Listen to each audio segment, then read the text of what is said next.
Hi friends! Welcome to our channel. Topic వచ్చి AP EAMCET 24 hours మాకు results సంబంధించి అయితే ఒక గుడ్ న్యూస్ అయితే రావడం జరిగింది. సో, టుడే అయితే మనకు రిజల్ట్స్ అయితే రిలీజ్ చేయబోతున్నారు 4 పీఎంకి. దానికి సంబంధించిన డౌన్‌లోడ్ లింక్ కూడా నేను డిస్క్రిప్షన్ అయితే ప్రొవైడ్ చేస్తాను. ఎవరైనా చూడకపోతే చూడండి. సో, ఈ యొక్క రిజల్ట్స్ మనకైతే ఈరోజు అదే విధంగా రిలీజ్ చేశారు. సో, చాలామంది అయితే ఫేక్ చెప్తున్నాం అని అన్నారు. సో, నేనైతే ఫేక్ అయితే చెప్పను. మనకు తెలిసిన బట్టి అయితే చెప్పడం జరుగుతుంది.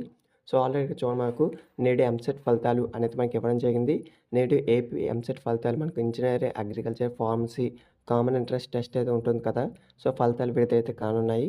సో, మనకు సాయంత్రం 4 గంటలకైతే విజయవాడలోని సెట్ చైర్మన్ ప్రసాదరాజు ఫలితాన్ని అయితే విడుదల చేయనున్నారు. సో, ఈ ఏడాది మొత్తం మనకు 3.35 లక్షల మంది అయితే విద్యార్థులైతే ఈ యొక్క ఎగ్జామ్‌కి అయితే రాశారు. సో, మనకి ఎంసెట్‌లోని ఇంటర్ మార్కులకైతే 25% వెయిటేజ్ అయితే ఉంటుంది. సో, ఇదే మనకు వచ్చిన అప్డేట్. ఏమైనా డౌట్స్ ఉంటే కామెంట్ చేయండి. సో, వీడియోని లైక్ చేసి ప్లీజ్ లైక్ చేయండి. మనకు గుడ్ న్యూస్ కాబట్టి. సో, ఏ విధంగా డౌన్‌లోడ్ చేసుకోవాలో నేను వీడియో అయితే చేస్తాను. మీకైతే సర్వర్ బిజీ వచ్చే వెబ్‌సైట్స్ కాకుండా నార్మల్ వెబ్‌సైట్స్ అయితే చెప్తాను. సో, వీడియో మీ ఫ్రెండ్స్‌కో షేర్ చేయండి. వాళ్ళకి ఇన్ఫర్మేషన్ తెలుస్తుంది. Thanks for watching this video. Have a nice day.